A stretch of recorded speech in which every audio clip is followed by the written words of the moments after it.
Hey guys, Tobin Smith here. We are starting a show I've always wanted to do. It's called Money Mavericks.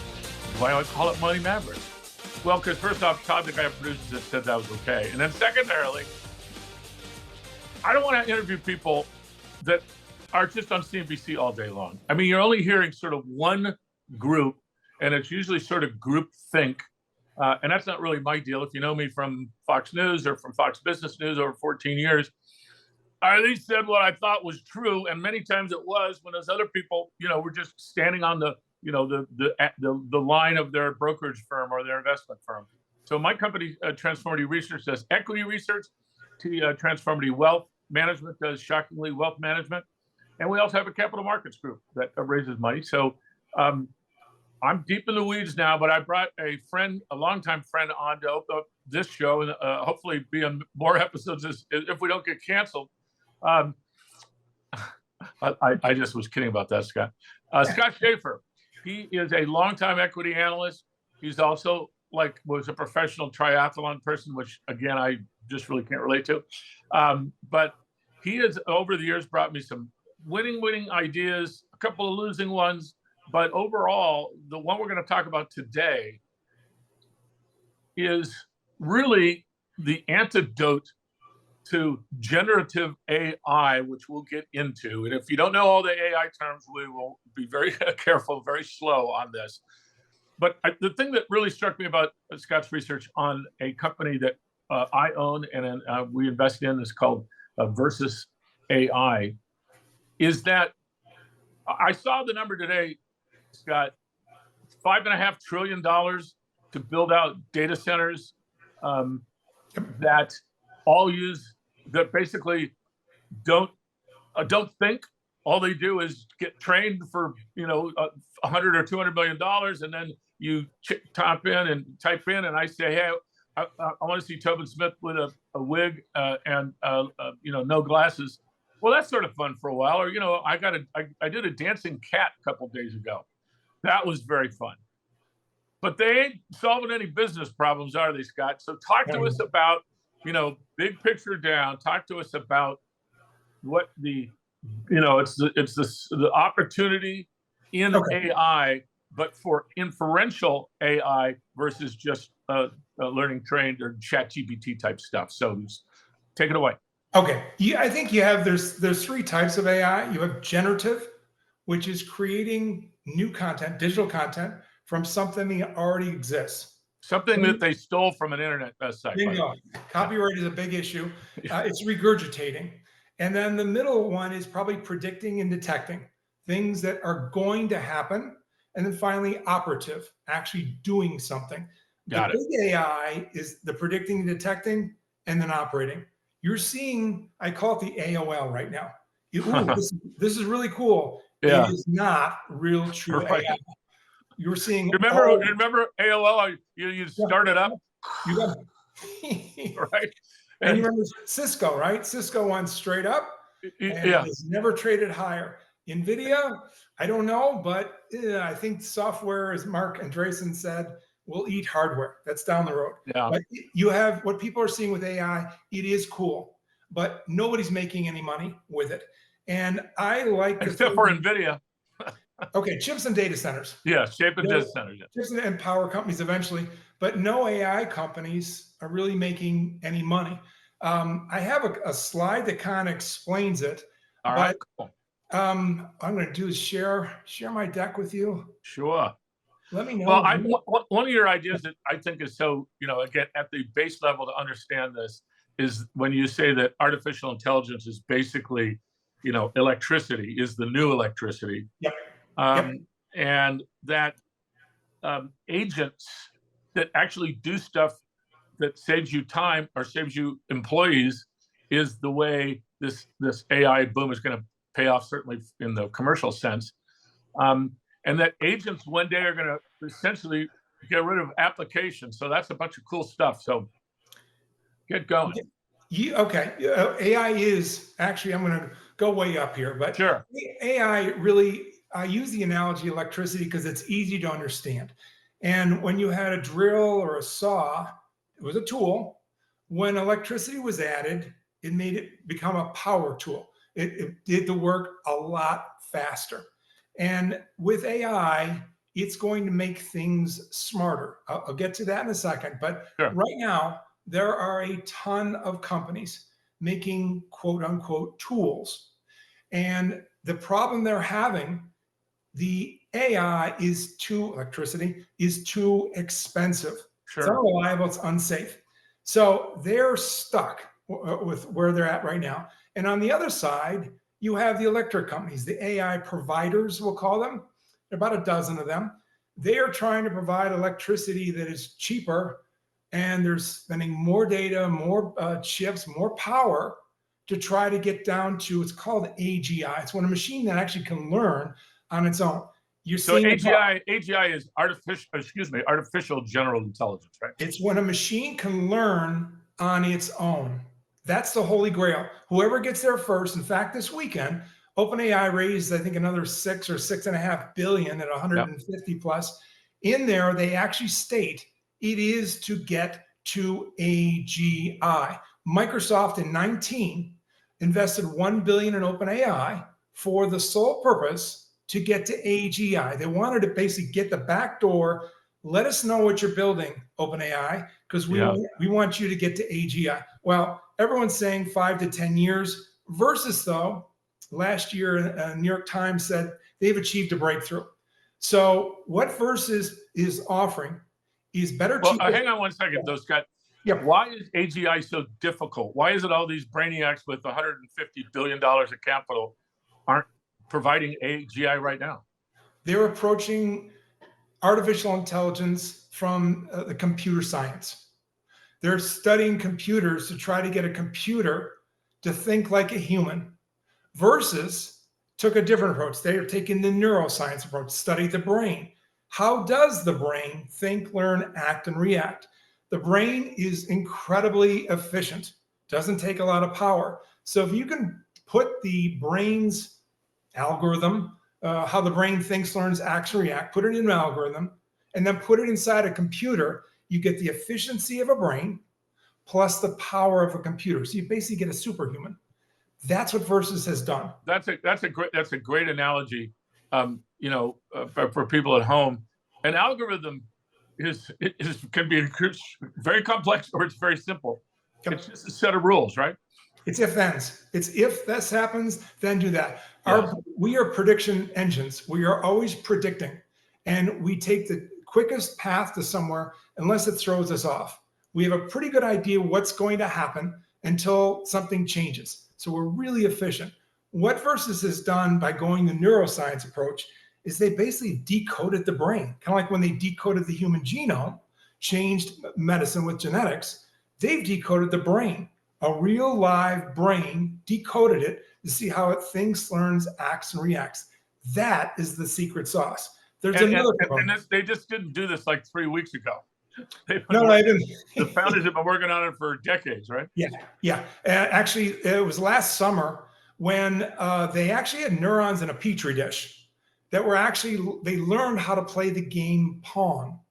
And from that is when Verses like, okay, we think we have the breakthrough.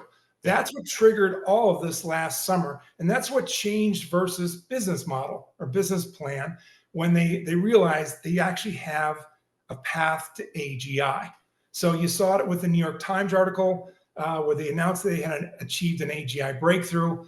That is what triggered the Davos, but I can get into that. But essentially what Verses is, their goal is to be the power company with better, cheaper, faster, and safer electricity intelligence and generate a cut on every quote unquote tool that uses this AI. They want to be like the app store of AGI. Bingo. For anything, not just a drone or a car, but for a database. And ultimately, this is their plans, is all of those agents will talk to each other and share that intelligence. But that's not tomorrow. That's down the road. Right. Well, hold that second, because that one's very intriguing, because we do need to talk about the smart city in the United Arab Emirates that they're working on. But taking it back just a little bit, you and I have, always talked about the sort of the the monster in the room when it comes to traditional chat GPT like non-inferential is that A, it's got to be in one of those data centers. B, it's got to have electricity to run that data center 24/7. And oh, by the way, you need to buy a $2,000 new new NVIDIA chip, and then another $5,000 VRTS box to put it in. Blah blah blah. But the Versus opportunity is that no, you don't have to have a data center. Matter of fact, the computing could be on your app or on the edge, as they say, on your PC, etc. Can you explain that? Because that to me is sort of the killer value proposition. Why would I go out and spend $98 million on a corporate data center when I can take all of my information, put it in a silo, have it all read each other, and just give me answers like, when is this going to happen? When are we going to get paid? Blah blah blah. Okay. Right now you're seeing basically an agent, ChatGPT Dolly, is running on a data center in a multi-billion-dollar center. One agent in a multi-billion-dollar data center. The big AI is having AI run on billions of devices, the Internet of Things. The physical world AI is so much bigger than the digital AI. Right. So you need to get intelligence into a car. Your car is not going to drive in the cloud. It's going to have to drive locally. It's got to have to talk with other cars locally. So you can't have it connect to a data center. So what Versus showed, and one of the things that while they were in the World Economic Forum in Davos, was the big tech players there said, can you give us an idea? So they actually had their agent play the game Pong, which I know it sounds antiquated, but that is one of the ways that they measure intelligence.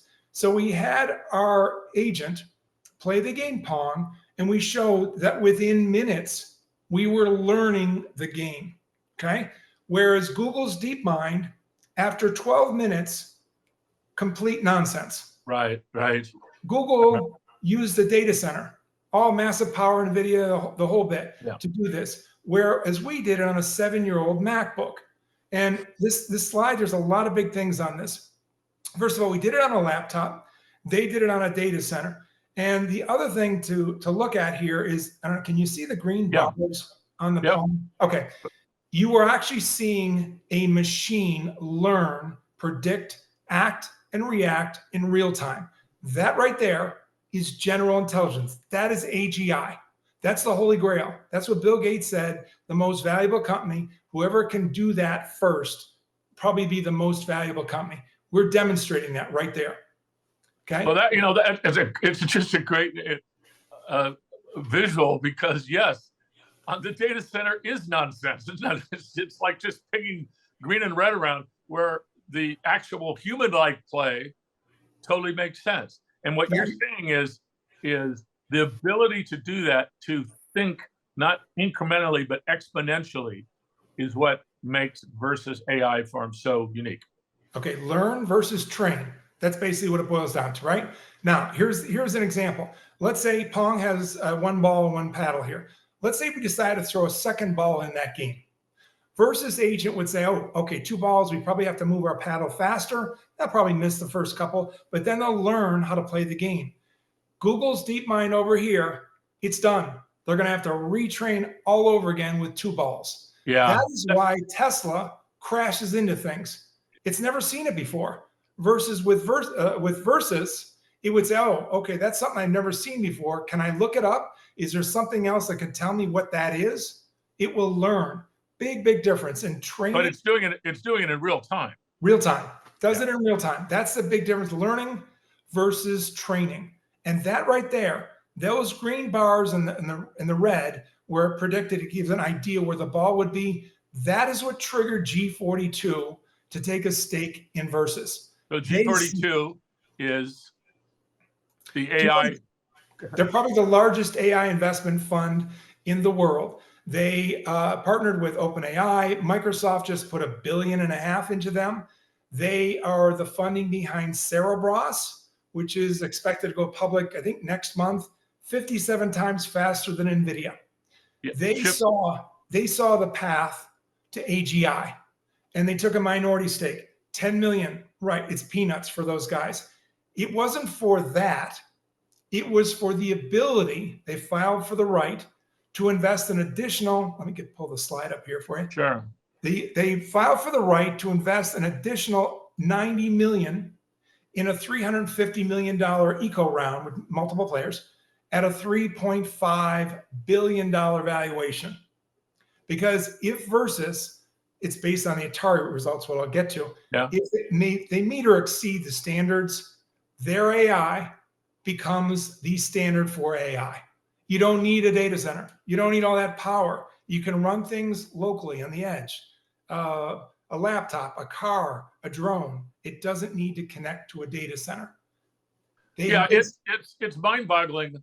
I've heard and followed this and invested in this company for a long time.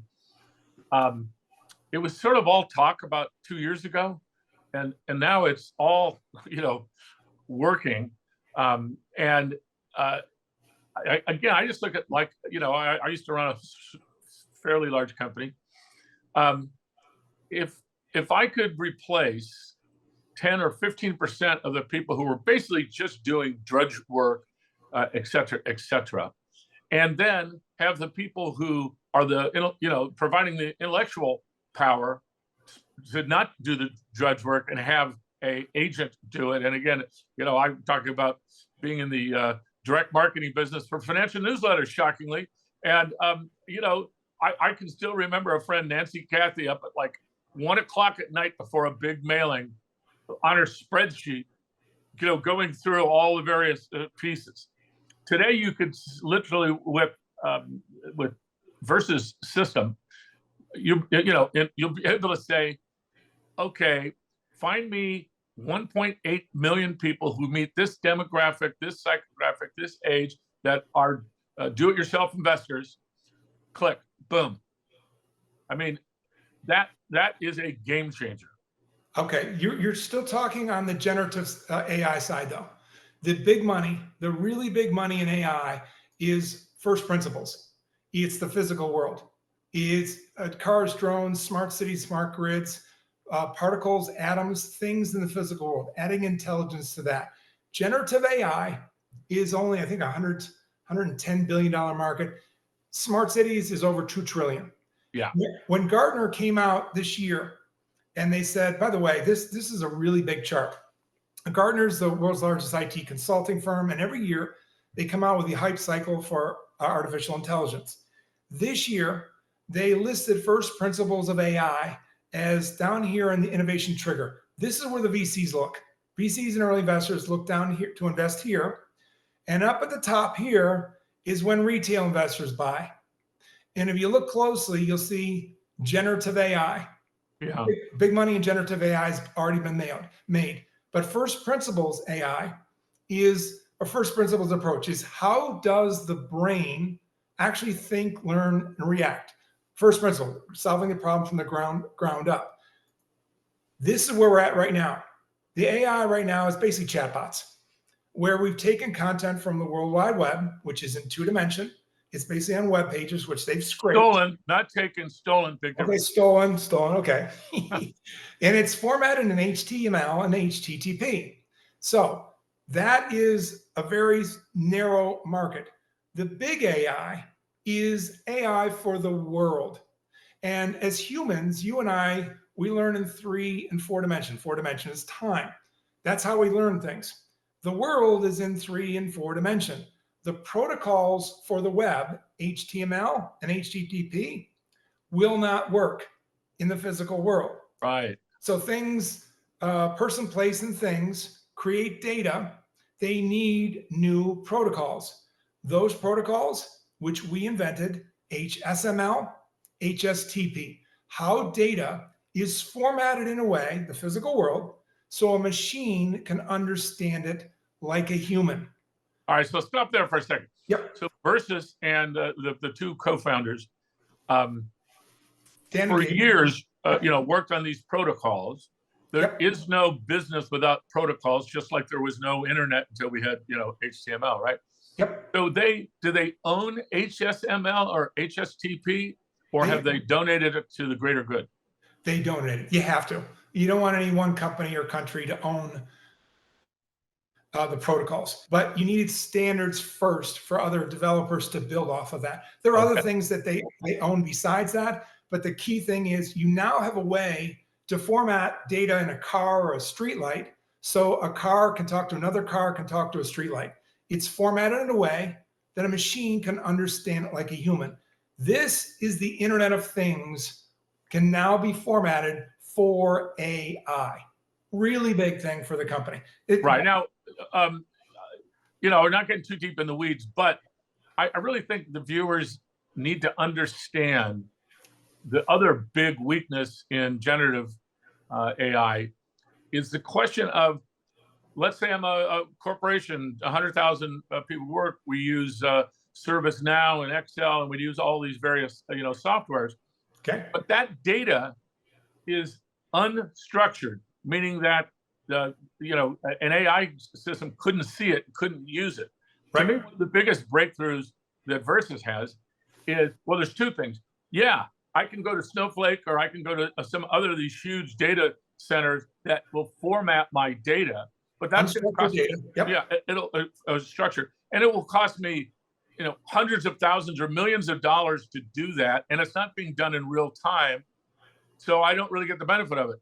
What blows me away about Verses here with HSML and HSTP is that it automatically structures any data that's put in. Correct? Am I right? Correct. Correct. And if it's structured, then it can, then AGI can happen. You can, get your phone that says, "Hey, Toby, the airline's running 45 minutes late. They just had weather issues, so I'm going to change your reservation in your car." Okay, thank you. Your Uber would know that you're coming off your American Airlines flight late, the weather pattern, and you have reservations for Burger King at 8. They would move all these things in real time. Remember, this is AI that's doing it for you, right? Instead of you asking it, "Hey, what's the weather like in Dallas?" It would already do it for you. Okay, well, you know the way I roll. I'm not making reservations at Burger King. Okay? Well, you know what I mean. I'm going to Le Cirque, for crying out loud. Okay, you know what I mean. All these now, these are all right now on your phone. All these apps are in a silo, and they don't talk to each other, but they will, because all that data can be formatted so the apps can actually talk to each other. It will. If you ever watched the show Suits, the lawyer show Suits, it's Donna. Donna just knows what you need. Oh, Donna, I love it. Yep. Before you do, she knows, oh yeah, change your reservations and it moved your flight times. Already knows what you need. So, but that's small. Believe it or not, Toby, that is actually a really small market for what Versus is going after. Versus is going after the physical world, particles, planets, and people. And the formatting HSML, everything in the physical world is going to be a web page. Every Tesla car is actually a web page. It's been formatted. Every single Tesla car. So now that car is talking to a Tesla Corporation server and saying, "Oh, the tire is running low." I know, I'm old school. Yeah. So the tire is running low. We need to fix that, and it's collecting all that data. On the drug side, you, believe it or not, are going to be a web page. All your data, your genes, your DNA will be in there. So a drug company can say, "You know what? There's a new for you. Let's say a cholesterol drug." New drug. Oh, that's hurtful. That's hurtful. Sorry. Well, how about skin cancer? There's a new skin cancer. Yeah, that's that one. That one I know about. New skin cancer treatment. We'd like to try it on you, Toby, but we're going to try it on your digital twin. Digital twin, right? So you can simulate what that drug is going to do you. It's a chess game. It's a human chess game where they can actually predict the moves for that drug with your body before you take the drug. That's I mean, no question, the digital twinning is the future. Quickly, give us the one I was most impressed with when I first saw Versus is the EU, and drones now started becoming a big thing, and the EU put out a RFP for a proposal to create a system where when the drone went from, say, Germany to Switzerland, Yep.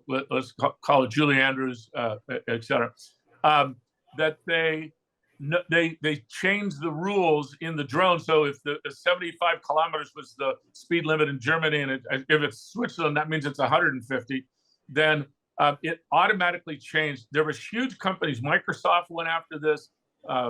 Oracle went after this. How did little Verses win the contest? Okay, they were able to take the laws are in different languages, format them, and then in real time update the drone. So you're France to Germany. Okay, in Germany, so many kilometers, it has to stay away. It formatted the laws so the drone would understand it using these protocols. Remember, format, HSML is formatting, HSTP is controlling. So you can actually control, a drone can't go over a school bus. It can't fly over so many kilometers over a school bus. It would know not to do that in real time.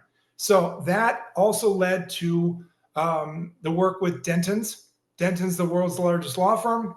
They're the ones that set the rules and laws for autonomous vehicles. So all your autonomous cars are going to have to abide by the rules, abide by the laws. Yeah.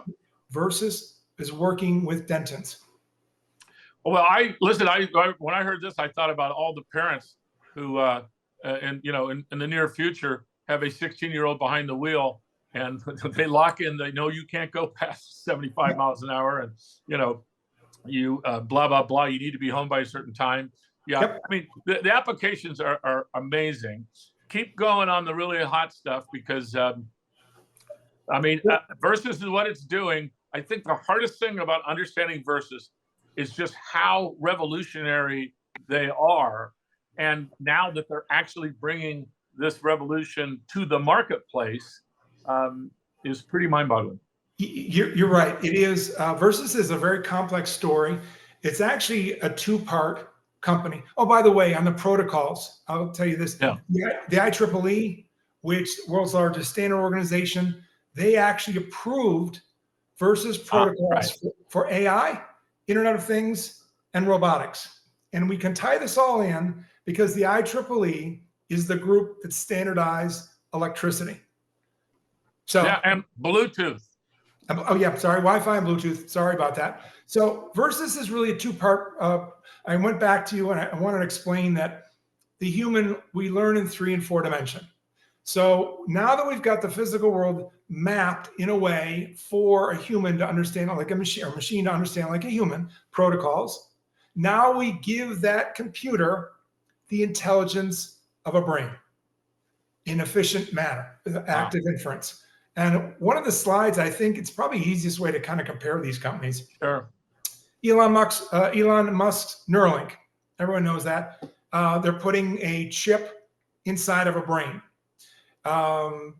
Private, only the top guys can invest in it. I think it's already valued at 80 billion. They have really no revenue. Versus is essentially putting brains inside of chips. That's the way to look at Versus and Genius. The brains, the AI inside of a chip, which now can understand the physical world like a human. So you have AI protocols. You basically have a genius. And that's what they expect to launch first part of next year. But what is really big and what's happening this quarter is this.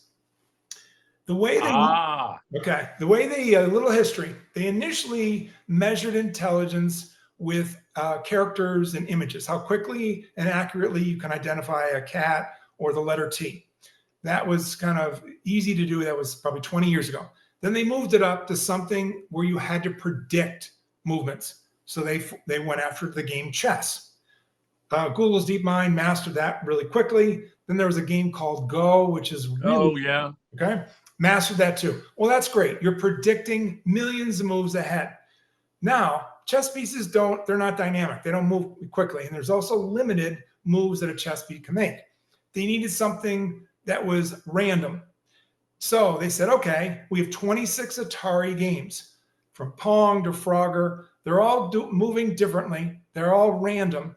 That will be a way that we can measure intelligence, because you can kind of get a gauge of a child, like a control a child can master one of these games given enough time. So you have some sort of base. This quarter, the company is expected to publish their Atari Challenge results, 26 games. And if they meet or exceed the current standards, their AI could be the standard for the industry because they would show that they don't need a data center, don't need all that power. You can actually have AI at the local level. That is a major, major gameplay for this company. I call it. So the Atari Challenge, is that run by, AI geeks or organization, or how does it work? Well, they take the results and they publish them into like an AI association group. So every AI player will know, ooh, XYZ did it in such and such time. I think it was November of last year was the big breakthrough, and they got it down to, I think, 2 hours, but like a massive amount of compute.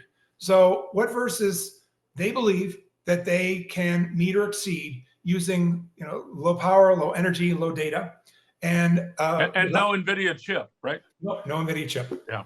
On a simple laptop, something very, very low. You need this. So now all those companies making the tools now have the chance, well, we don't have to pay, whoever, Amazon or Google, these data centers, just to try to get a product to work. You can now do it on a simple laptop. So, and they've said, if we meet or exceed, Versus believes they can replace deep learning, reinforcement learning, and generative AI.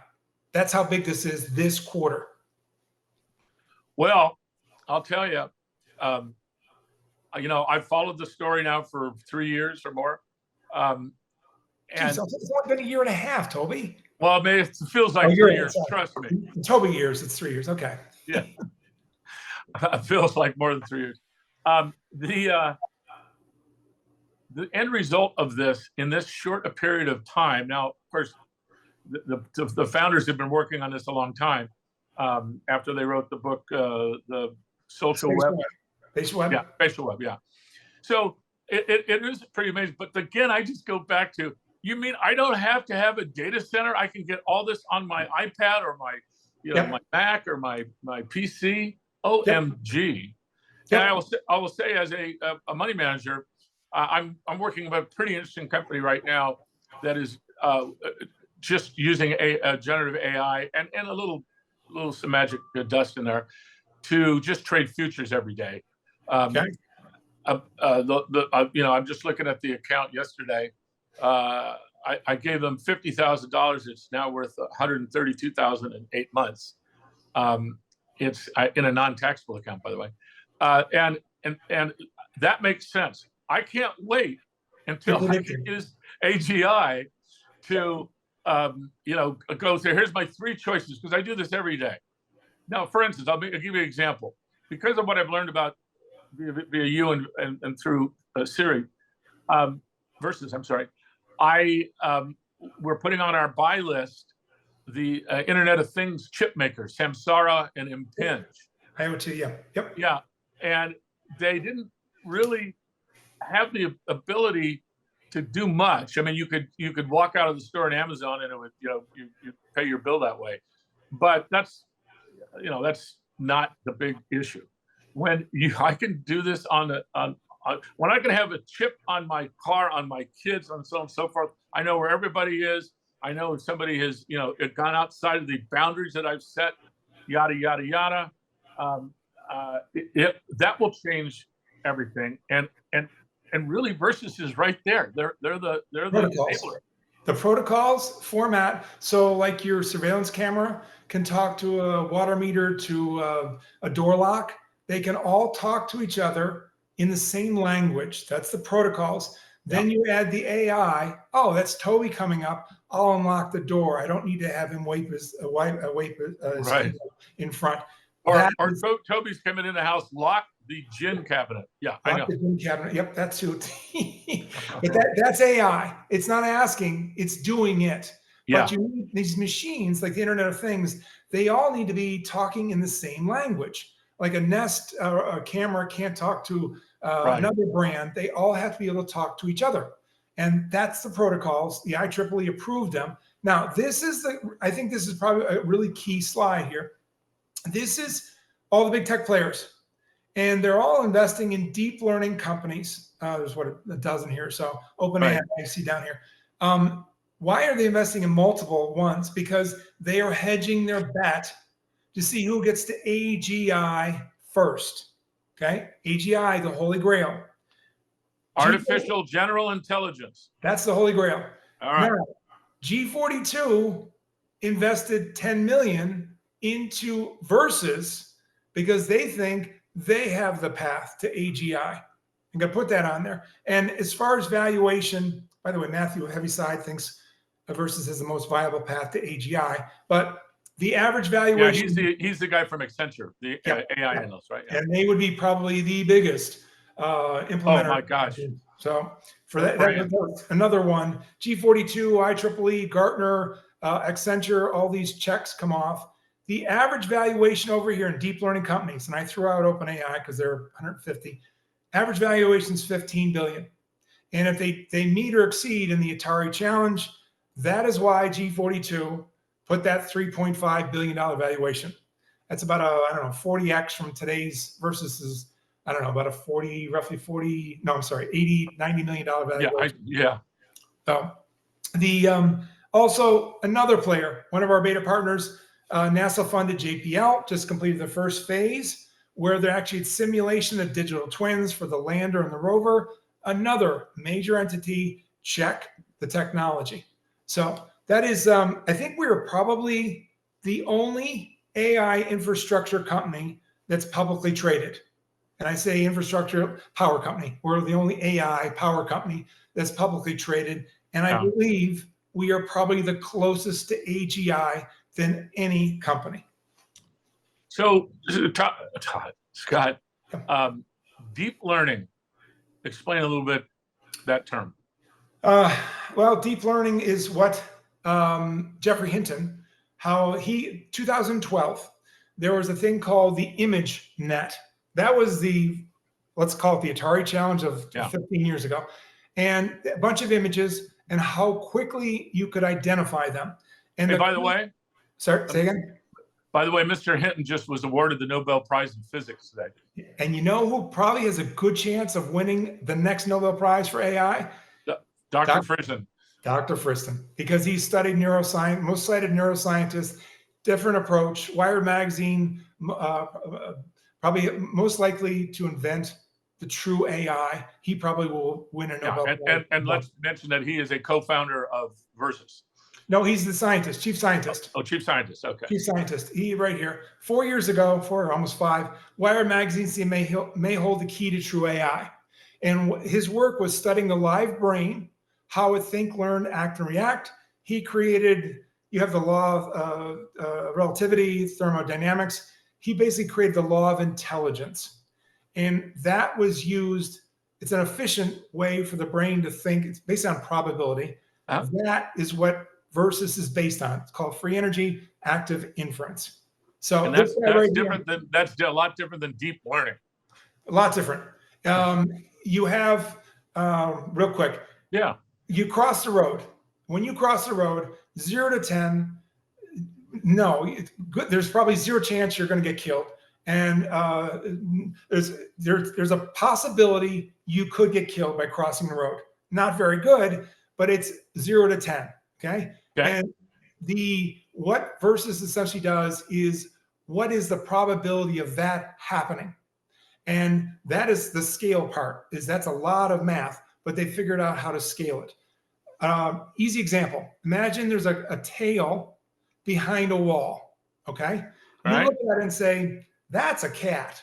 You don't have to see all the data to know that's a cat. So on a scale of 0 to 10, you're probably going to say it's a 9, that it's a cat. You don't need to have all that data to understand what's happening in the physical world. That's kind of as easy way as I can explain it. Well, I mean, yeah, the probability, as you're describing, if it looks like a cat, it purrs like a cat, it's a cat. But from a digital deep learning standpoint, it can't make the probabilities. It's just going to match images, in real time. Okay, maybe that's a cat, or maybe that's a raccoon, or I'm not quite sure. What it's been trained on. You got it. What it's been trained on. Yeah. And Versus that's one. Scott, that's the one that, again, I just come back to, that in essence, in my wee little brain, I keep going back to the idea that the expense, remember, we're like stage one, right? We're actually getting Yep. the training wheels going here. We're getting the infrastructure. We're AOL right now. Right. But it's going to be the applications that save money, save people, save lives, et cetera, that's going to pay off. So talk about the difference between agents and applications, because your point is that agents are going to wipe the floor with applications because they'll just be so much more valuable. Okay, let's take your smartphone. You got your Apple phone, you've got Uber, Weather Channel, and whatever, your Sure. table reservation, American Airlines, okay? These are all siloed. Your agent will be able to actually talk with all the data in those apps and give you what you need. Even if it's unstructured? Even Or if it'll structure it. It will structure it. It will structure it. Yeah. It'll structure it. So that's you had web pages on your PC, and then the cell phone came out and people put web pages on it. That didn't work. So Jobs said, hey, we're gonna create applications for the smartphone. Now we're shifting to agents. So all the data has to be able to talk to each other. Why shouldn't your Uber be able to talk to your American Airlines? Yeah. It should be able to. That is what your agent will do. Yeah, in real time. Real time. And do it, in large cities first, and then mid-sized cities second. But you talk a little bit about what they're doing in the United Emirates and why Versus. I saw a great presentation last week with the CEO of how they, if you've ever been there, like you think it's hot in Scottsdale today. It's 125 degrees in Abu Dhabi. All right. And basically, it was a patch of sand for, a million or 2 million years. And then that black stuff oozed out of the ground. And all of a sudden now they have, $100 billion a year in revenue. So they're reimagining how to build a city. And it's based on this concept of that we need to save the amount of air conditioning, the gasoline, the time, the expense, et cetera. And we want it all to talk to each other in real time. The president of a very large Microsoft division got recruited to run this analog company, and he chose Versus and said on the interview, this is the only way today that we could accomplish what we want to accomplish. Bingo. Smart city, I think right now it's over $2 trillion market today. And the three components of a smart city: healthcare, ambulance, medical records, energy, grid, and mobility, taxis, airplanes. The first project, by the way, Versus and Analog partnered in, I believe it was at Davos in January, February. Analog, funded by G42, run by Alex Kipman, who is a Microsoft fellow. He was at HoloLens, top guy at Microsoft AI. He saw AI, the big AI. The big AI is on the edge, not in a data center, but on the edge. He went that route. And the edge could be my computer, my laptop, any connected device. Local, anything local. You don't need a data center. You can just tap right into, you don't need the cloud. It can be local. Your cars, drones, streetlights, all these things talking to each other. He saw that as the big AI. And I it's hard not to see that. But he said, Genius, they're relying a lot on Genius to build out. They want to be like the electric provider for the smart city infrastructure in United Arab Emirates. First city is Abu Dhabi. Now, they realize oil, not tomorrow, but down the road, is going to run out. So they said, you know what? We want to be first with big data. And they're all in. And you see all the VCs, every major company now is focused on the UAE because they want to be part of this. So what it's saying about Genius is these guys are entrusting Genius for their smart city in Abu Dhabi, another check mark for Versus and validation of the technology. And yet what Alex Kipman said last week, this is probably the biggest opportunity in his lifetime. So yeah, well, let's also not forget that he was a senior vice president at Microsoft. Yep. And I'm sure he went to Microsoft and says, he's a Brit. I say now, can you do this for me? Well, if you look at the G42 umbrella, Yeah. Microsoft, OpenAI, Qualcomm, NVIDIA, and little Verses is now in that umbrella. And if you look at all of them, who is the only AI operating system? Genius, Versus with Genius. Yeah. So you put the pieces together. I think people have gotten lost on how big that partnership with G42 really is. This year, I mean, I keep checking off, each major company has basically validated little Versus in this massive wave that's coming. Yeah, no question. And I guess years ago, we always used to say, I judge a company by the company it keeps. Bingo. And let's also, not disregard, since I'm getting messages in my PC. So the company went public in a very limited way in Canada, where they registered originally and they did a fundraising, et cetera, et cetera. And then they're listed over the counter here in the United States. And so, it's a micro cap company with a mega cap opportunity and technology. So it is a conundrum wrapped around a riddle. Why this company is not a $5 or $10 billion valuation. So tell us how we get to a $5 billion valuation. Okay, well, I think yesterday, the day before, in a corporate update, there was one sentence where they said steps are being taken to prepare the company for easier access to U.S. investors and U.S. market. Yes, it trades on the OTCQB under VRSSF, and it trades on the CBOE under VERS. That is it. The U.S. institutional, majority of U.S. institutions cannot buy this stock. Yes. Yeah, I do speak to a lot of U.S. funds. Love the idea. It's probably, as I said, probably the only AI infrastructure that's pure, that's publicly traded.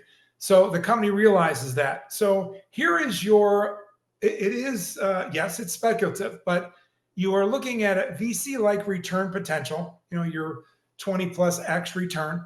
You have liquidity, which you don't have with Neuralink.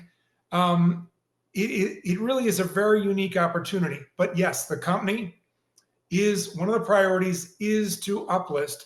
And if you go to Edgar, you'll see the week of September 20th, there were 2 filings. Right. I'll let you put the pieces together. But yes, the company, they realize they definitely need to get in front of bigger picture, bigger money, institutional investors. Yeah, well, just let me tell you, from an investor standpoint, if in a 5 or 10 or $20 billion opportunity, it's just extremely bizarre that a 50 million market cap company is at the front of the line, right? Yep. So, as you say, for various accounts that I manage, I can't invest in it. Right. Just even at the individual level. On the corporate level, I can't invest in it. Yep. So we would assume the normal way that this goes for a small, high growth company is that they will simultaneously do a large offering. Pray to God that maybe the friends over there, G42, will kick in. They would then uplist to the NASDAQ, because that's where they want to be, or that's where any tech company wants to be listed. And then they have access to institutional investors. And that's what's been missing from this story. Correct. Statement of the obvious. Yep. So we're sort of like rolling the dice on Atari. Feels like it's a binary event. If they meet or exceed, and the company has said many times they believe they will, then you basically have the first electric car. I look at it as kind of like completely changes the entire industry. Yeah. And where everyone's just trying to do the data centers and more power, these guys have found an efficient way to add intelligence that learns at the edge, and it completely changes the game. Yeah, and again, for people at home, in the tech business, we use the word edge simply to say something that is computing outside of a data center. So that is your phone or your laptop, or as we get down the road, other type, your glasses, et cetera. That is what. So that's why it's it's such a crazy opportunity. And also, by the way, there's no stock options on it because it's on the OTC. So there's no way to hedge your position. And I guess we'll wind up and say the statement of the obvious. Somebody who owned a bunch of shares dumped a whole bunch of shares here in the last 30, 60 days. A firm that I had was publishing content with put a sell order out on it, and that was a lot of shareholders. So that happened, but at this point, an under 50-cent stock with a binary event coming out of the Atari Challenge, and then hearing from the founders about how far along they are in that, and how they smoked the first one. I would say this weekend it's worth a couple of grand. I mean, I can bet on the election, or I can bet on a couple of grand turning into 25 grand. This past weekend, it's really big. OpenAI, which they were having big financial problems here just a month or so ago, got another $6 billion. And if you read the press release, it says to get to AGI. Whoever gets there first wins. Versus has demonstrated several times. They showed you the math, they showed you Pong, and now they expect this quarter to demonstrate that they can actually get a path to AGI. Yeah. And we're, 80 million, 90 million market cap, something that's peanuts. Yeah. So your VC return with liquidity. Yeah, Scott, I appreciate it. There is no question that, we have our fingers crossed for Versus. I have the fingers crossed because I want to have Edge AI, AGI on my laptop. I want to have the ability to have it say, I just fed in all of the S&P data, and it clearly shows that of your 20 favorite stocks, these guys are the most likely to appreciate because of this X, Y, and Z, and do it in real time. And it's not like the existing stuff where it's getting delayed, or it's not getting real time, and the world is moving pretty fast these days. Here's what I would say on the financial side, and this is one area that I'm a big chart guy. Okay, and you learn charts, pattern recognition, right?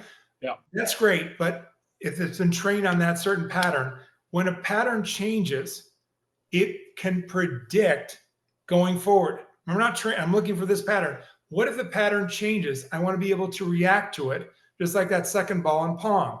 Tell me how to react to that. Predict. Yeah, another way to say that is the thing that's worked the most these days is the 65-day exponential moving average, let's say. Okay.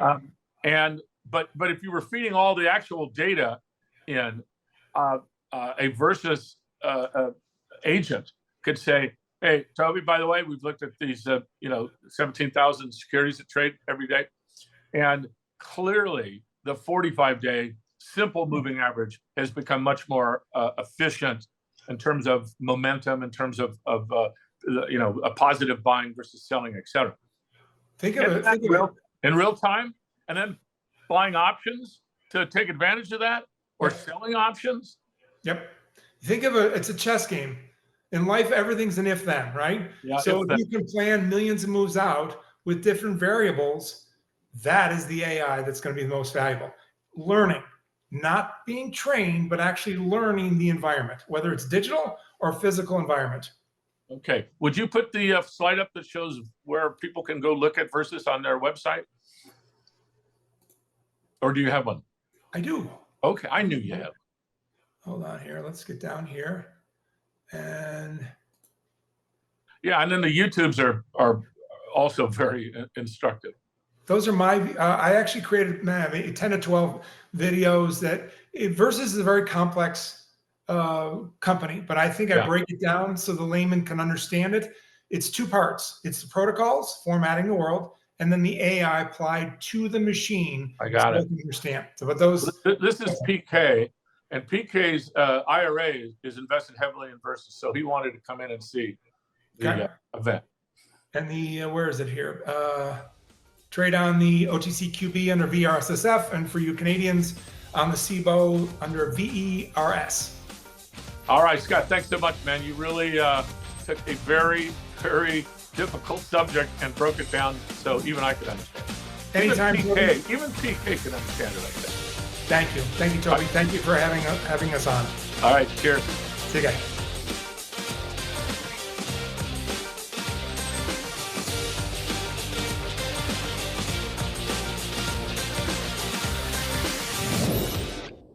Hi everyone, I'm Veronica Dudo, and welcome to Buy, Hold, Sell. If you have the Russians that are going into Ukraine, the Americans and the Germans and everyone else in Europe is going to say, hell no. If Russia doing things, logically was their MO, I'd agree with you. Yeah, Todd, why don't you get him on a phone call right now? Hello, you.